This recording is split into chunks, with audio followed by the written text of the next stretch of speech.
What's up, beautiful people? Welcome to the new episode of the Soulful Contributors podcast.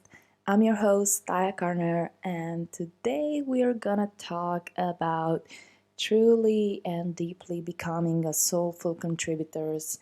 And as I'm gonna kind of unpack this term, I'm also going to share with you some changes that are coming to this podcast and to the Instagram profile and all the content that's being shared there. And yeah, since you heard in the previous podcast episodes that I've been through a lot, I think it's like normal that also my brand's gonna change a little bit, especially because the core message that I want to share with people with Soulful Contributors, not podcasts, but in general with the brand, is to really always stay true to your soul. And if you want to stay true to your soul, I mean, you will expand and you will grow and things will change. And it's like with whatever we do, we usually put a certain label around it or a box, and it's kind of necessary in the world where we are to define ourselves. It's almost impossible to have a successful business without defining what are you here to do. It's like then of course no one will reach out for your help because you're not really saying what is it that you deliver. So it's normal that we kind of create identities around our work, around our personalities, and I think that's like a part of the process of being here on this planet Earth. However, it's a necessary thing to evaluate these identities and the boxes that we created and make sure that they still fit us as we evolve and as we grow. Otherwise, what usually happens is that things stop being aligned with you, and we all know that if you don't resonate with something and if you're not aligned, then all of a sudden the work becomes like a burden and it's not so joyful to do the work anymore. And then in that case, my personal opinion is that it's the same thing as being in a job that you don't like. It doesn't really matter if it's your own business that it doesn't resonate with you, or whether you're working for someone else and you're stuck in like a job that you don't like. I think it's both the same. It's a kind of like a prison, not doing exactly what your soul is calling you to do. And I don't like that.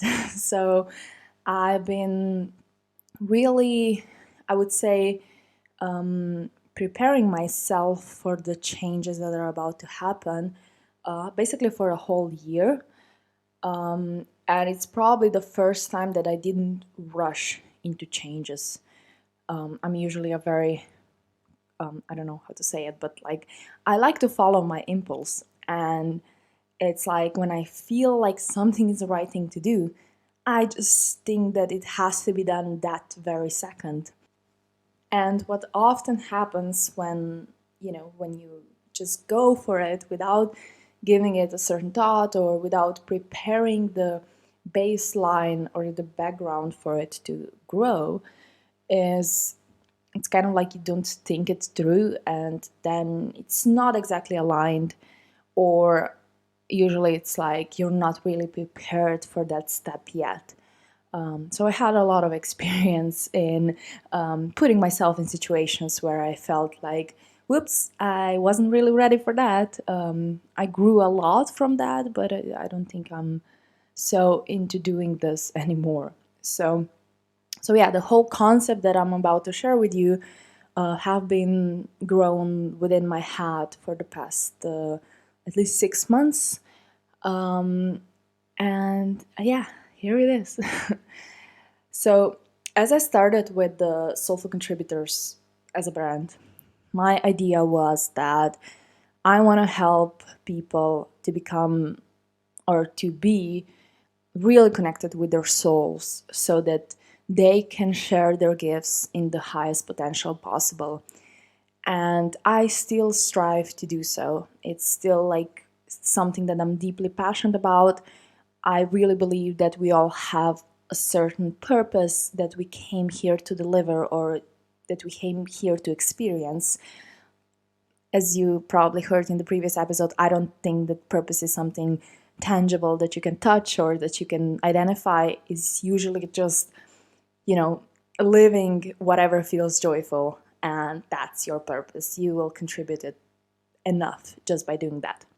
However, I believe there was one thing and one concept that I was missing in this idea of what do we need to really be a soulful contributors, and that is to realize that we are all one, and not just one as like a humanity, but that we really should strive to experience that oneness with every single thing that is on this planet and of this planet and all the beings that are in our reality.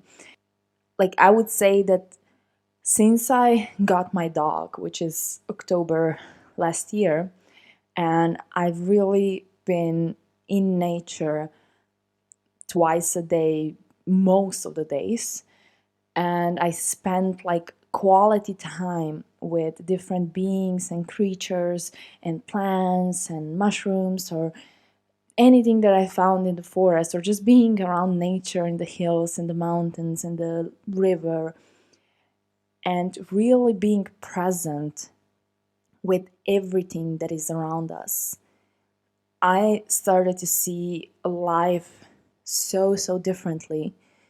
And that's something that cannot be taught and cannot be explained by words. And I'm not able to put the lessons that I learned in podcast because it's all on a emotional and energetic level. However, the only way to truly get there is to spend like quality time with all the beings in your reality. And what I mean by the term in your reality is that these are not necessary beings that are just in physical reality. It can also be, astral beings that are higher dimensional beings. And, it's taking time to stay in the meditation and really hear your higher self or hear other guides. And yeah, just like kind of being open to connect to and to connect and to receive from others as well. And that was a huge part of what I was missing in my life, and therefore it was also missing in my brand because it's a reflection of me. And that is that I was mainly focusing on giving and what we can give and how we can contribute and how we can, and how it's our kind of responsibility to be true to ourselves and to be true to who we are so that we can actually share our gifts with the world. But I think the missing link here was to be in balance with all the living beings around you and to really create that connection through rituals, through meditation, through like consuming some of the plants and seeds and herbs and anything, you know. And it's like I realized also that there are so many soulful contributors in nature from whom we can actually learn from, which is like, for example, I was reading a lot of books around just in general how the forest works and the whole system around the trees and how they are sending information from one species to another, and how it's like they have this rhythm, this balance. And it's like if you just go to the forest and you're on your phone, or you just run through it, or you just go through quickly, it's impossible to observe. And what was helping me to gain a different perspective about nature and about beings there is to actually go to the same spots every single day, and then to start to create the connection between me and certain trees and certain like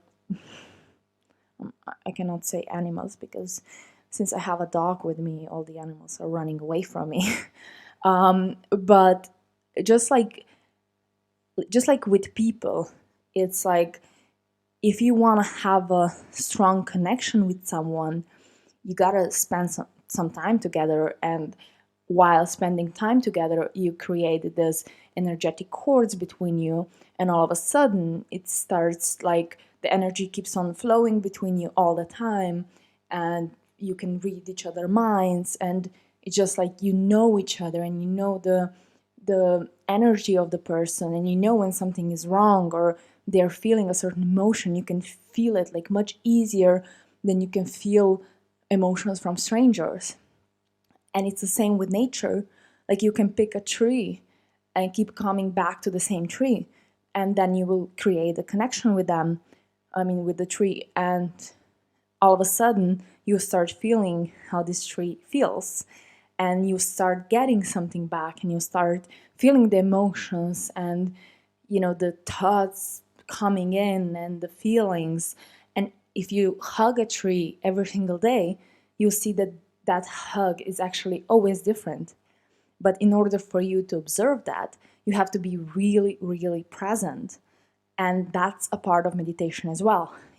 Meditation is not always just like sitting down quietly and just closing your eyes. It can be really being present and observing. It's actually like even sometimes when your mind is like too chatty, it's even easier to decide to go in nature and observe the tree and really like look into all the details versus sitting down and trying to calm your mind. It's much more powerful to be surrounded with other beings in that case than be in your room meditating. So yeah, so now from this point on, like I realized that a huge part of what was missing in my life was that receiving, and I want to include that into my brand as well. And how I'm going to include it is also with the content that I'm sharing. I'm going to share with you more and more things about plant medicine and how basically different plants and mushrooms and seeds can actually benefit us and benefit our existence and benefit our mind, our body, our spirit, and what we can learn through them. And then I also plan to share with you more around nature and how different species are connected, or how certain trees are, functioning with each other, and all the other stuff. I don't know what's going to come up in the future, but that's the original plan. And I also want to share with you more channeled messages that are coming from higher dimensional beings, because I have to stop denying that I have a very, very strong channel, and that sometimes there are certain messages that are coming through me that are just so spot on that I'm like, whoa, this is too much, I cannot share it. But I feel like if I kind of prepare you and say it in advance that I'll be sharing some stuff that are channeled and that are coming from higher dimensional beings, then I'll feel calmer to actually share it. Even though it's just like a limitation in my head. I know in general a lot of people already think that I'm a witch and that I'm super crazy, so they wouldn't mind adding an extra layer to that because it's already in the same field. Okay, and what else? What else? I'll also plant. I'll plant some seeds. I also plan to share with you more poems and writings that are gonna come through me as a inspiration or just as expressing my creativity. Yeah, that's like something that is totally out of the box. I don't plan on the topics in advance. It's usually just whatever it's needed for me to express. And I'm writing a lot, but I usually share none of them, or maybe one every 2 months. So I hope that I'm gonna share more with you in the future. So yeah, so this is basically it. And of course, like, I'm still about like sharing other soulful contributors, I mean humans that are contributing with you. And the rest is just like whatever comes by, whatever is gonna resonate with me. There might be time in the future where I'll be like, oh, you know what, like, I'm still gonna change this a little bit, I'm still gonna upgrade this whole brand and start sharing something new. And that's something that I'm already like accepting, that as I'm growing, my brand is growing with me. And in this process, some people will stop resonating, and there might be new people coming in. And that's a part of the journey. That's how life is. And yeah, now I think I'm gonna stop talking because I'm out of breath, because we have a heat wave here in Slovenia and it's just so freaking hot that I can't even breathe. So, oh, there is a bird that just came. Hello, birdie. Okay, so that's what I'm talking about. Like, every single time I see something somewhere that is moving or that it's living, I am obsessed now. But it's a good obsession. Such a cute birdie. Such a cute birdie. Okay. Um, talk to you soon. And thank you for listening. And if you choose to keep on supporting me, I'll deeply appreciate your share and your recommendation to other people who might resonate with my topics. Thank you so much, and we'll be in touch. Bye bye.